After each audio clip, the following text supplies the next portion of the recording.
Hello, everyone, and welcome to our design journal number 12. After our week hiatus, I was off at the International Congress of Medieval Studies. I am now back and back in action and getting back to work on all things Mechanical Muse and Cool Name RPG. So, yes, a lot going on right now. Let me find my chat real quick because I lost it for a second here. So, man, we've got a lot to talk about. Some of it is, just the usual type of things. Other parts, my word, it's going to be the height of nerdery. So prepare yourselves for more hardcore geekery than you usually get. So let's talk about what's been going on. Primarily, I've been off doing other things.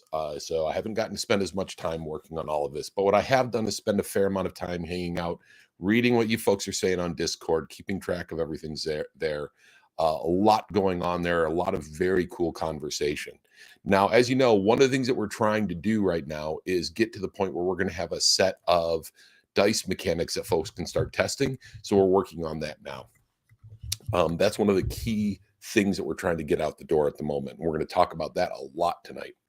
Let's see, what else are we going to talk about? Let me take a look. Yeah, so I've been reading a lot of game systems. Oh my God, I always do read a lot of game systems, but I am really digging in lately. Hey, Gary D20, welcome to the show. Good to see you. Yeah, so the things I've been looking at, Mjork Biori, or Morkborg, or however you want to pronounce it. I believe it's Mjork Biori, based on something that I learned while I was away.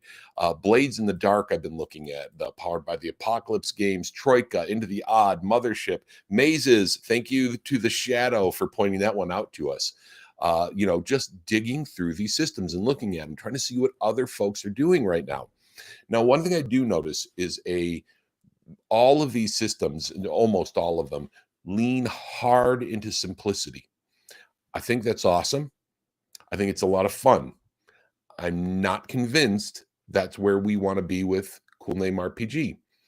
Doesn't mean that we definitely don't, but I really don't feel like that's the direction we're leaning.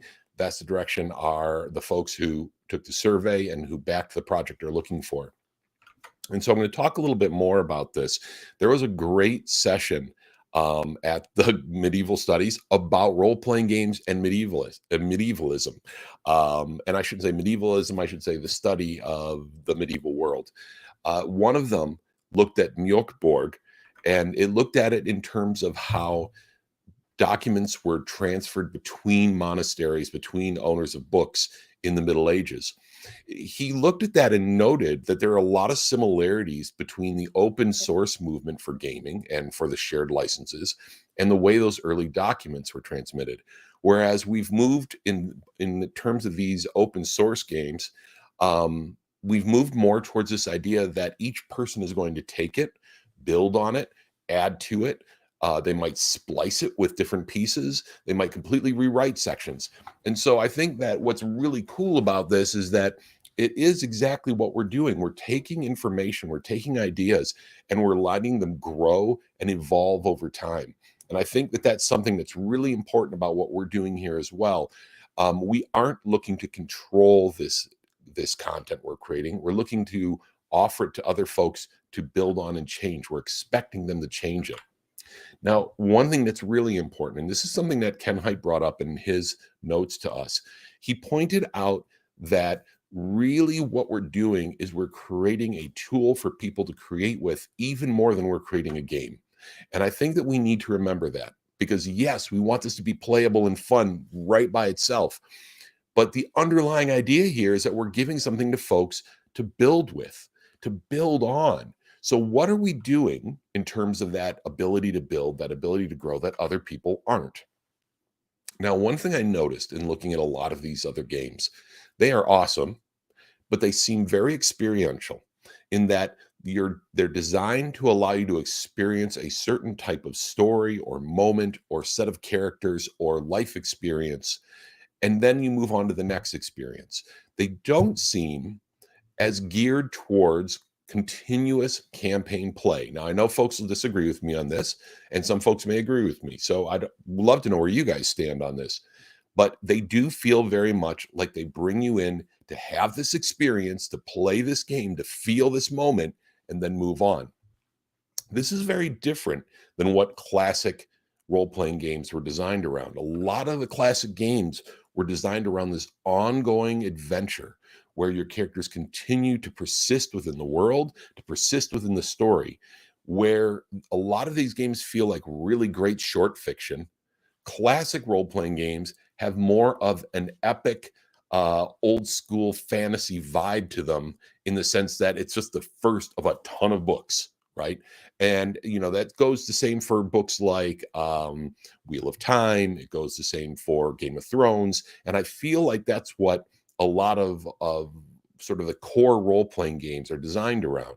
Whereas these other games are designed more around a one shot almost. I wouldn't call it a one shot because you might do lots of one shots, but an experience. So, anyway, the moral of the story is that although I think that they're doing something very cool, I also don't think it's something that we need to do. Another example of how this is what they're aiming for is this idea, and this is something that Kenneth Haidt brought up and came up in some of the sessions that I was at. They brought up this idea of stylistic presentation. Like if you look at Mjork Borg, which if you haven't, you should, has a massively powerful style to it. Like it is a powerful style and it engages and invites the players and the creators to bring that style into their own creations, right? Down to a style guide that goes with it. They want you to capture that style. We're not about a certain style, we're more about a certain type of play. And that's where that whole core activity comes in. So, anyway, where am I going with all this? The point of me rambling on about this is that I think one of the core things we have that we can offer that some of the others aren't, because if we're not offering something different, they might as well just play the other games, is an opportunity to build a customizable system for extended play. You can play just one game, that's fine, but this customizable system has to allow for ongoing play over time in a way that these other systems really don't. And the idea is that it establishes the characters in this world and expects them to continue to live and operate and grow and tell stories within this setting. And that also brings up one of the things we've talked about before, the idea of a system that supports enriching the setting over time as well as the characters. And that's a key thing in a long ongoing campaign. The world has to change with your characters. It has to grow with your characters. When you think back the idea of reaching a certain level and being able to build a castle if you wanted to. I'm not saying that has to be our focus, but I'm saying that this is a key thing that we want to think about, that this idea of permanence of characters within a more permanent setting is something that we can lean into and potentially have a way to be different than what these other games are doing. They're great at allowing you to create a really simple, quick, experiential, sort of a vibe one shot that you've been always wanted to do, but they're not necessarily designed for you to keep playing that forever. So anyway, I'm going to keep going. Hey, Richard, I see that you're here as well, so I want to say hello. Um, let's talk a little bit more about one of the things that came up that I've been looking at, which is this idea of fidelity in the systems. And this looks at the idea of the simulationist system versus the instrumentalist, is the way that it was described.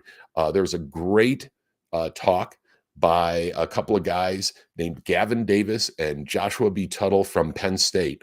And they looked at every version of D&D from its very beginnings in chainmail up to the modern day. And it looked at how each one presented their rules and what they were going for in that rules presentation. And what they looked at and discovered, which isn't a big shock, but it was fantastic to see it done in such a fantastic analytical way, was this idea of going from a simulationist view where you wanted to have things like, I want to know how fast this weapon is compared to another weapon. I want to know how that affects my initiative order. I want to know whether this weapon pierces chainmail better or whether this weapon will pierce chainmail better, right?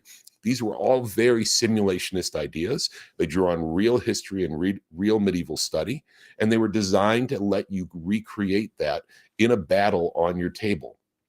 Now, to do that involved a whole boatload of charts and a boatload of tables and all sorts of stuff like that, right? It was very, very fun for the people who liked it, but it was also very hard to get into for a lot of folks. Now, over time, it evolved. And we got to the point today where the game, rather than being simulationist, is more instrumentalist, meaning that it's about the characters who are instruments within the story. And it's about those characters. And I don't think this is a bad transition. At the same time, I will admit a little bit of disappointment at missing out on some of those cool elements that have gone away. Like the reason for a lot of the javelins used in, say, a Roman battle was to get it jammed into the shield of your foe so that it then made it almost impossible for them to use that shield. They had to abandon it. How cool would that be to have in a game, right? To have that maneuver, to have that ability to replicate that while at the same time tying it back to the real world. I mean, for those of us who are into that stuff, it's kind of cool to see that come about and you like to play with that. So, one of the things that I'm looking at is whether there's ways for us to package up some of those concepts, those ideas that existed within the older game systems, but haven't really made it forward into today's systems. Can you package them up in a modern way that doesn't provide a barrier to entry, doesn't create a barrier to entry for folks, but packages up and makes it possible to experience it? And I think that would be really, really awesome to see. Now, I've got a note here from Richard I'm going to take a look at here. Let's see. I think you can accomplish what you're talking about. The tone of the rules largely should be you can do this as opposed to you must do this. I think it's great. I think it's a really good point, Richard. I think that if, as we go through, if we encourage people by saying, you can do this the way that you want to, you can add this rule if you want to, you can do this, as opposed to trying to guide them towards a certain type of story, a certain feel of story. I think that's a very powerful thing that we can offer along the way. By the way, I also want to point out that there was a, a weapon. This is completely sorry. I'm going off track just because this is the sort of thing I think about all the time. But as I was talking about the Roman things, something that came up was a weapon called the plumbata. If you're not familiar with what a plumbata is, it is a weapon that the Romans used. They would actually put these on the inside of their shield and have a few of them they could pull out and throw. Well, it's basically a jart. If you ever played lawn darts, that's exactly what this weapon is. They had a row of lawn darts inside their shield that they could pick up and throw at people during the battle. Amazing. And my God, I'm going to have to add that to one of our games because how cool is that? Anyway, I'm me going off on a tangent. But the moral of the story is that I'm actually been talking to the folks from Penn State, and I talked to them about coming on to the Design Journal at some point and possibly even doing some consulting for us because they had some wonderful, wonderful insights into game design and how the game design has evolved. And I think we've got a lot we could learn from it. So that's something special I have coming up. I've got their emails. They're not going to be back until next week sometime, but I'm going to be touching base and see if I can bring them on the show so you guys can sort of hear what they have to say and hopefully even present some of their paper, which was amazing. Okay, so let's take a look here.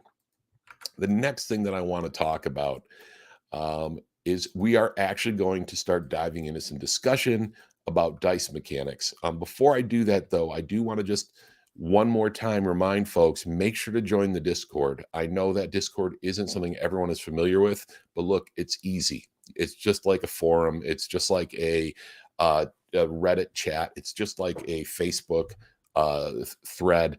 You can jump in there and be part of it. This is proving to be the best way for us to communicate and collaborate on these projects. So please take a look at that and try to jump into that a little bit. I'll continue to send out newsletters and everything else, but that is going to be the best way to get in touch. And part of this is that I really want us, and I'm going to be starting this thread soon.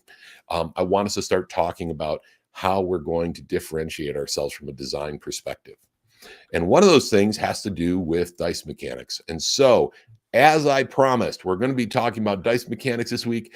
Warning, there is some hardcore nerdy math and charts and graphs and all sort of crazy crap coming up. So if you want to slowly back out of the room right now, this is your chance. I won't take it personally. So let's jump into this and take a look. So The first thing I want to talk about is what the preferred dice mechanics were according to the survey that we received. Remember, we did that survey a while back and we talked a little bit about dice mechanics in that survey. And here are the things that we learned. Bell curve was the number one pick. If we were going purely by vote for an election here, and by the way, these are weighted results. So they're weighted according to the number of people who said, I don't like them. The number of people said, meh, I don't care. Survey Monkey does some really cool math for you to sort of work out the weights of the different answers. And yeah, one of the big things was bell curve. People really liked it. I'm going to admit, I'm kind of curious about why, because one of the things that drives me a little nuts about bell curves is the math, right? You throw these dice and you got to sit there and go 5 plus 6 plus 3. And it's not hard math, but sometimes in the heat of the moment, it becomes hard and it drives you crazy, right?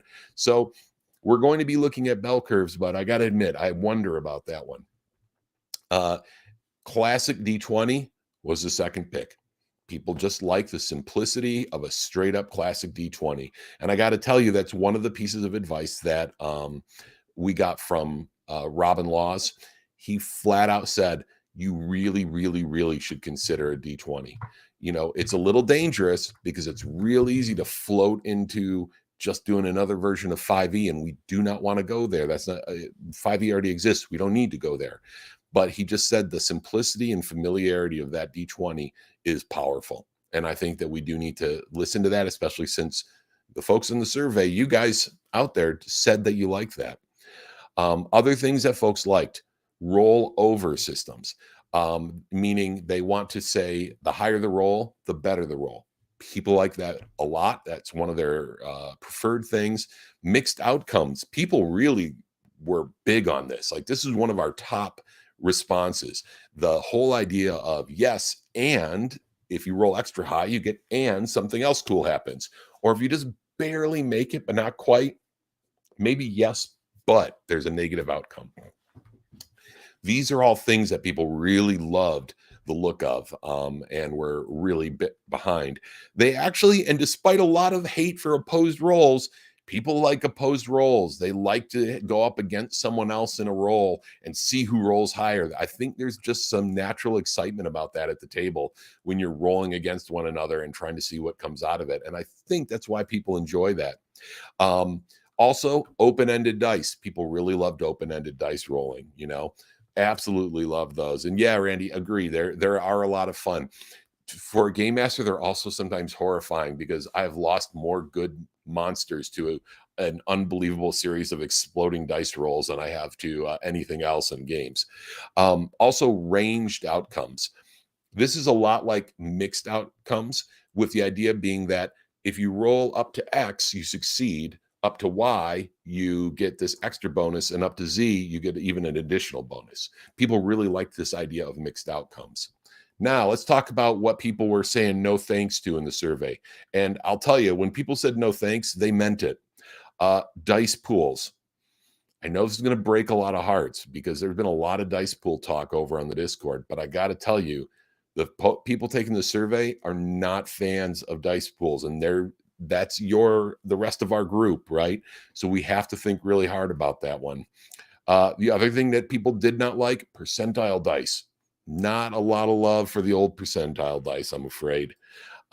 Dice allocation also didn't get a lot of love. Now, what's interesting about this one is that it wasn't so much that people didn't like it, but a lot of people didn't care. On one hand, that means maybe they'd like it if it was done right. On the other hand, it means it's boring to them, and adding it in won't really do anyone any favors. So that was a big no thanks. Dice size by ability power, which is one of my babies, and so it breaks my heart. But I got to tell you, people didn't like that at all. The idea that you might have a D4 if you're weak or a D8 if you're strong in that area, not a lot of fans of that. And then weighted results. It's a little hard to explain this, but this maybe is part of why people weren't big fans. But the whole idea that you have 3 dice and the top 2 dice are, if you're really good at something, you can choose the 2 best dice. If you're bad at it, you choose the 2 lowest dice. Not a lot of love for that. In fact, that was, I think, one of the ones that had a straight up negative score.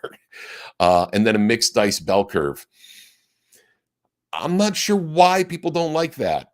I'm a little confused on that one. I don't see how rolling D4, D6, D8 and adding them together is different than 3D6 and adding them together, but not big fans, right?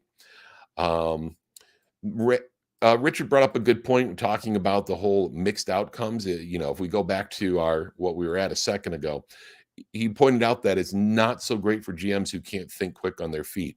And you're right. That is one of the challenges, and one of the things that I always try to build in opportunities to make it more simple for folks. So, for example, we have these cards in Etaltis that allow you to play the gods and decide how they react. Although you can use them for anything you want, every card has a suggested use on it. Because I just played with enough people at the table where, you've got the one guy who's like going, "Oh yeah, man, I just want to make up my own stuff." But you have the other guy who's just like, I don't know, can I just have like +2? And you're like, sure, why not? You want to be thoughtful of that. And that's a really good point. It affects both GMs and players, right? What is meant by dice pools? Okay, so dice pools means taking 6 dice and have to get a number of them at a 4 or higher. You have to get a number of successes, right? So that was one of the things that's what a dice pool is. And Shadowrun is famous for its dice pools. It's famous for how big they would be shaking like every D6 in your collection, which I love Shadowrun. But dice pools, that's what dice pools are about. So basically you add more dice as you go, or you subtract dice. So maybe you say, well, you start out with a 2d6, you have like a storm that's coming in right now, so I'm going to take 1d6 away. You've got a really good weapon, so I'll give you plus 2d6. There, you roll 3d6 and get 2 successes or more, right? So that's how dice pools work. And actually, me just explaining it just now, maybe that's why people don't like it, because it takes a whole lot of steps. I don't know. We'll see. One of the things I said recently on the Discord is I really hope that all of this discussion generates like a boatload of new games for no good reason, because there's going to be so many things we can't use that we've talked about that really would be great to explore more. Other mechanic dislikes, roll under systems. No one likes this. All right. This is a huge negative score. I shouldn't say no one, but massive majority straight up disliked or hated roll under systems. That was a big no. Diceless systems, not a big surprise considering what we're trying to accomplish, but it was one of the questions we had. Now let's talk about the Discord crowd. Here's what the Discord crowd told me. Loving their 2d6 or 3d6 bell or 3dx bell curves. Note that I put X here because they aren't like settled on any certain die type, but they really like bell curves a lot. And so there's a lot of love for bell curves over on the Discord server. Also, dice pools. I wouldn't say there's love, but a lot of people are interested in them, which keeps me wondering if it was done right, would people feel different? I don't know. But it's a very weird that overall dice pools are not too popular, but over on the Discord crowd, there's been a lot of talk about them. And maybe it's more that they're interesting than anything else. D20 is something that came up, just straight up D20, although there were discussions about roll under, roll over. There was equal number of people liking the roll under option, although I think we're going to probably stay away from that based on the survey results. And then honorable mention, roll under systems? Yeah. Diceless. Well, wait a minute. I've got the wrong things for honorable mention. I'm sorry. Honorable mention, one of the things I wanted to mention was a game called Mazes came up. The Shadow brought this game up. Mazes, it's available on DriveThruRPG. It is a very cool game. In fact, let me bring up the cover so I can show it to you guys so you can see what it is. It's called Mazes Fantasy Role Playing. And so I'm going to give a hat tip to the creators of Mazes, who are 9th level games. Hang on, just do a quick share so you can take a look at it. But this is the Mazes game right here, right? By 9th level games. It is a pretty cool game. I mean, it's a very different approach, and that's what I kind of love about it.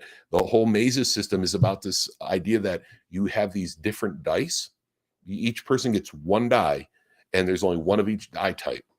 And the way it works is, say, I have a D4 and you have a D6 because you're you're a D6 because you're the warrior. I have a D4 because I am the librarian type.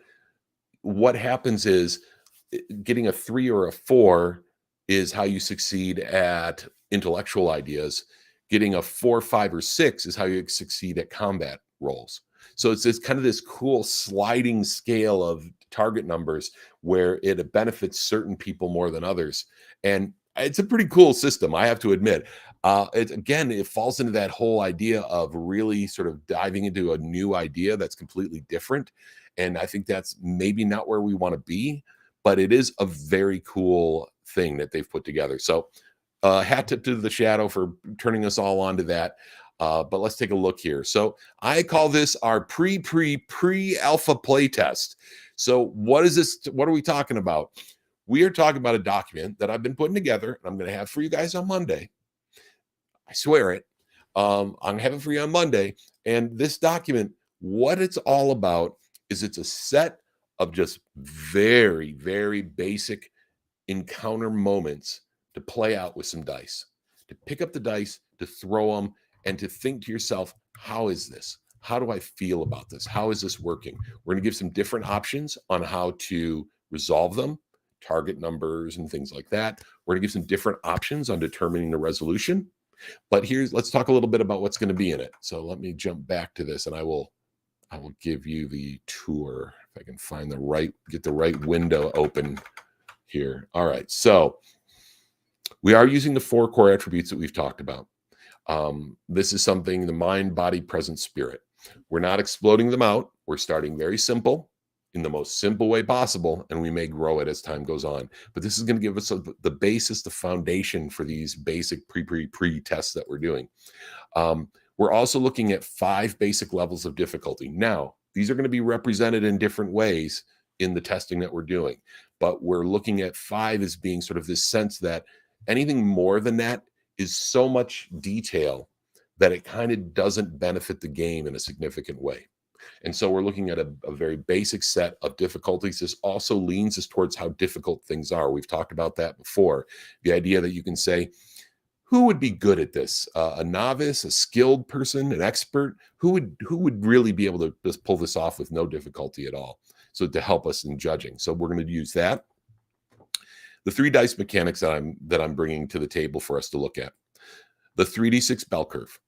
This is a straight up bell curve. It's not anything fancy here, but we're going to be looking at different ways to resolve the results that you're getting. We're also looking at a classic D20 versus a target number. Again, we're going to be trying something. And when you get the document, you're going to see some different types of things to try.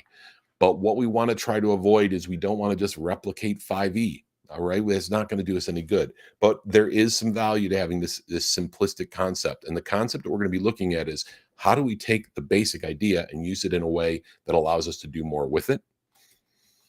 We're also going to be playing with a 2d10 bell curve, because that's another thing that's come up. But again, the 2d10 and the 3d6 are going to be they're kind of meshed together. There's also going to be one additional dice mechanic, which I'm not going to talk about just yet. You're going to be surprised when you get it and look at it. It's going to be slightly different and a little bit more of a stretch. And we're adding that one in because even though this is sort of where people want to land, we know that these are pretty well understood and don't need a ton of testing to understand how they're going to work, right? Let's be honest. It's not going to like breaking super new ground in dice mechanics here. And that might be okay, because where we want to break ground may not be in dice mechanics. It's going to be in how we allow people to plug things in. It's how we balance these rules. It's how we offer options that people can grow their own product with and grow their own game with. All right, so going on from there, what now? Well, we're going to start some testing. That's a key thing. I'll be posting the document Monday with instructions on what we need to do. We're also going to be tapping our consulting designers. Andrew, Toya K. Finley, Crystal Mazur, Owen K. Stevens, Eloy Lasanta, Matt Forbeck, and Stephen Long have all expressed interest in dice mechanics in the core mechanic. So I'm going to be putting together something for them based on the feedback we got from all of you, letting them know what we're going to be playing with over the next week, and then we're going to be getting their feedback on where to go next, especially as we start talking about, is this where we need to be more original? Is it going to hurt us not to be more original?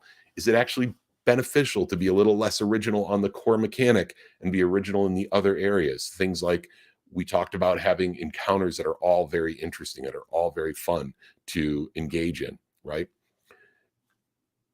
I'm still a little bit, I'm going to admit, I'm a little nervous right now, right? Because this is, first of all, proving to be incredibly difficult, which is not a surprise, really, except that it is really, really difficult to do this because there's so much ahead of us right now. And it's so hard to take that first step. I'm nervous because we're going for some pretty basic dice mechanics. I mean, what people came back with wanting was kind of what they're used to. And I don't know if that's a bad thing or not, right? We're not just working to try to do this by committee and everybody votes and that's what we get, because we really will get middle ground if we just go with voting. But at the same time, there's a lot to be said for hearing what people are saying about this. So, I'm struggling a little bit. And so I'm looking forward to hearing what others have to say about this over the next week. So that is the end of that for the moment.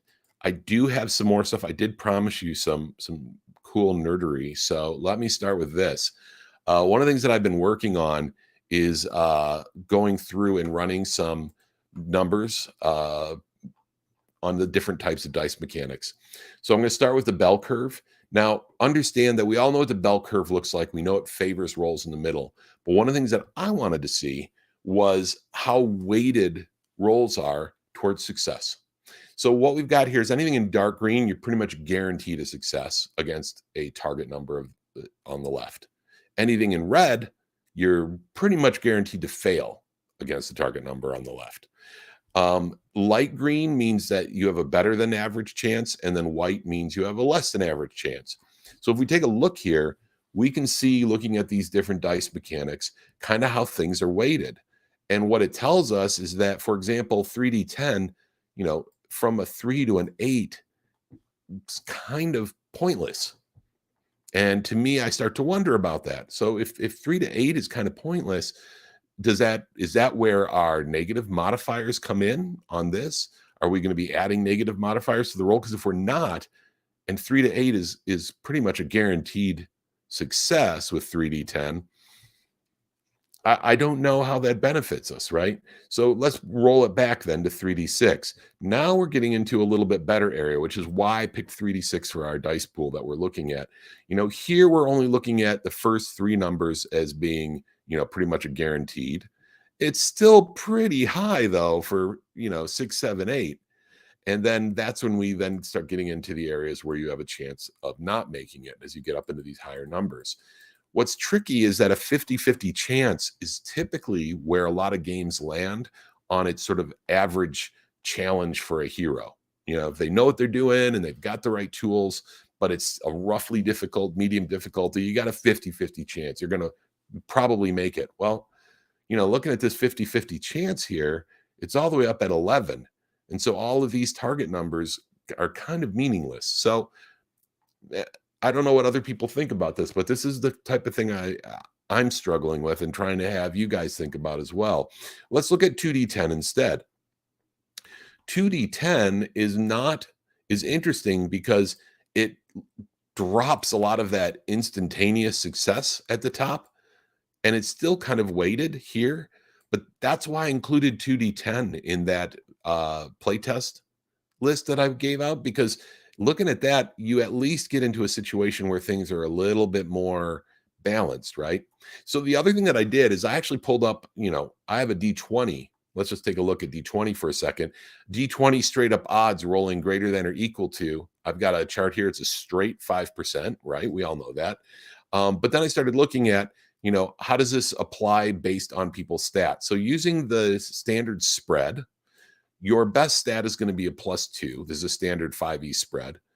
And I'm looking at this in terms of 5e because I kind of want to look at that so we can compare to that. Your best stat here, again, with no additional modifiers, and what your chances are at what they determine as the common difficulties, right? Very easy with your best stat, 90%.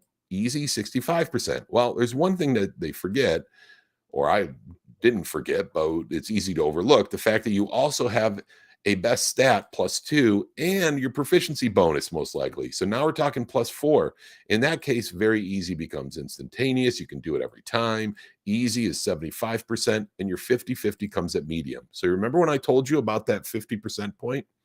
here it is played out right in front of you, levels 0 to 4, which are some pretty core levels that people play. Even if you jump to levels 5 to 8, it's just a +1, right? It's not a big change in terms of your proficiency. So you're looking at a 55% chance. This is actually one of the reasons why I think the D20 works is that you get a pretty even spread of instant success, instant failure, and then challenges along the way. Now let's compare it to the bell curve. I told you this was going to get nerdy in math. So if you're still hanging around and you're like, what am I watching? Don't say I didn't warn you on this one. All right. So let's take a look here. I compared some of this to, let's say, levels 5 to 8, which a lot of people think levels 5 to 8 is a sweet spot for 5e, which is why I used it here, and compared it to these different bell curves. And you can start to see how things play out by comparison, right? You start to see that in reality, you've got kind of a bigger spread up here. And part of the problem is that it's pretty much impossible to hit most of the higher difficulty numbers in the standard D&D thing. So when you look at it, it ends up being not all that different, and in some ways weighted more towards success. And so that is a pretty interesting thing. And it also kind of shows that 3D10 is probably the closest equivalent to a standard D20 at levels 5 to 8. Now let's take this though and take a look and break it down a little bit more here. If we look at the D6, right? Eric says I had him at spreadsheets. I'm glad to hear it, but don't worry, it gets worse or better depending on your point of view. So looking at this here, what's interesting to me is if we apply the standard D20 5e difficulties, this is where they land on this sheet. And they land here from the point of view of very easy, and then easy is your 75 to 80%, right? So against a 2d10, because that's what we're talking about doing in our playtest. You know, this is where those difficulties land. They land pretty nicely against a 2d10. The spread on 2d10 is still pretty good. I like it overall. I mean, it's got a lot of potential. And so I think that that's very cool. And I think that there's some cool stuff there. Again, this just looks at more D20s, looking at your best stat, your good stat, your bad stat, you know, using that common spread. I also did a bunch of dice pool examinations. So one of the things I looked at, and even though we're probably not going to go here just yet, I'm not going to spend a lot of time on it as a result, even though I had 2 whole pages of dice pool mechanics worked out. You know, looking at the dice pool, what's interesting about it is how little middle ground there is on these, right? When you start looking at the number of successes necessary, you know, 1, 2, 3, 4, these are successes across the top, and this is the dice you're rolling down the side. Man, it's a tight segment of average, right? You're either above average or failing. And I think that that's a pretty fascinating difference in a dice pool system. And I never realized it until I broke these out and started looking at them, right? I mean, look at this one here. If you're looking at a target number of 2 even, let's go down. Let's go to a target number of 4, right? This is a pretty standard one. Using D4s, you get a relatively open space here in the middle, and you get some here, but it tightens up as you start going up into the higher level dice until it just goes away. And again, in most cases, we're just not seeing a lot there. So I don't know. I mean, the D6 dice pool system seems like your best bet based on the sort of spread that you get if you're looking at dice pool systems. If you're doing a variable target number, you start to see like how things work out, where a target number 2 with a D6 dice pool system becomes pretty easy across the board. And then you get down into a target number of 6. So I got to say, all things considered, if we were going to look at a dice pool system, I kind of feel like a D6 is the way to go with it. You could do a mixed dice pool system, but then you start getting into a whole line of things that nobody liked in the survey. So I'm not sure if adding together things people didn't like is really the best way to victory here. But yeah, so that's that. Now I'm going to bring up one of my favorite things in the world. This, anyone else used AnyDice? Because AnyDice.com is maybe the best gamer friend out there. It is absolutely a blast, and it lets you do some amazing things. And so let me show you a couple of things that I was looking at on here. First off, let's take a look at bell curves done with different types of dice. You can see here, and let me put it against a standard. But D6, do this. You can kind of see how you can get some pretty cool stuff with a mixed dice bell curve. This is why it kind of broke my heart when people said mixed dice bell curves are a problem, because I mean, you can do some very cool things. Even like, here's another example of something cool you can do. Throw in an exploding D4 where the D4 can open end, and then you get something even cooler with some wild a long tail that runs out here to the end while keeping you sort of neatly within the bell curve center, right? You can even go, and let's go one further and do all open-ended dice, which is a recipe for disaster, and because you just get some crazy stuff that can happen. But if we run it now, you get this incredibly wild this is the all the exploding D6s, this wild explosion going out here. But here's the thing, look at the middle. The middle just sort of hovers nicely around here at the about 50 here, and you're looking at probably a 10, a roll of a 10. I mean, the middle still holds together. So like, that is a very cool mechanic there, right?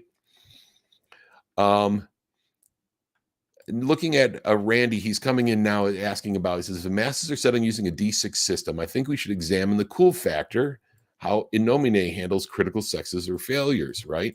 Where by getting a series of dice, like 111 is a holy crit success and a 666 a failure, we absolutely could do some things like that. That would be very cool.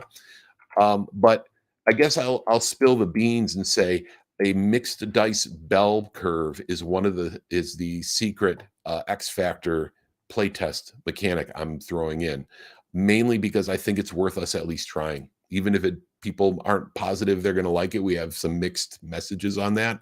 I think it's worth looking at because I think it's a pretty cool way to do it, and it's one of those things that allows us to do that. Just pick up the right dice and add them together and throw them. So we'll see. We'll see what people think about them when they see them. But yeah, for you guys, any dice is a fabulous, fabulous tool to use. Let me go to tables here. You can get the you can see your weighted curve here, right? So you got our 8 or 9, 8 or 9, 8 or 9. I mean, for any of these, no matter which one you use, it still lands in about the same spot. And it could be a lot more fun because of the crazy stuff that you could end up with mixing exploding dice and different dice types. But let's roll this one here. This one is an all-time favorite of mine because it looks at a progressive additive dice system where you're adding different dice together to get different totals along the way. And so it's just another examination of how this works. But yeah, so let me hide this one now. That is really the stuff that I had to talk about today. If anyone else, I've got a couple more things to say, but if anyone else has topics they'd like me to cover today, this is your chance to drop them in for the folks that are left into the messages, including things that you want us to look at on in terms of graphing or different dice mechanics and percentage chances. I do think though that we are settling in on some pretty clear direction on the mechanics. And even though there are so many cool new things that we can do, I think one of our goals is not to be cool in the dice you're using, but to be cool in the way that you use the dice. And I know it's maybe is a fine difference there, but I do think that that's super important because I want to see us be able to explore all sorts of areas that we don't generally get to touch on. And if people are focused in on playing the dice, they won't be playing those cool additive concepts that we have in place today that are missing from a lot of games around the entire game industry and around our entire hobby. All right, let me just pull this up here. And wow, I will say I am shocked that I didn't lose, most of you guys uh during the dice percentages and my spreadsheets and my any dice exploration along the way. Let me just refresh this to make sure I'm getting everything, and then we will wrap things up for tonight. Live chat. There we go.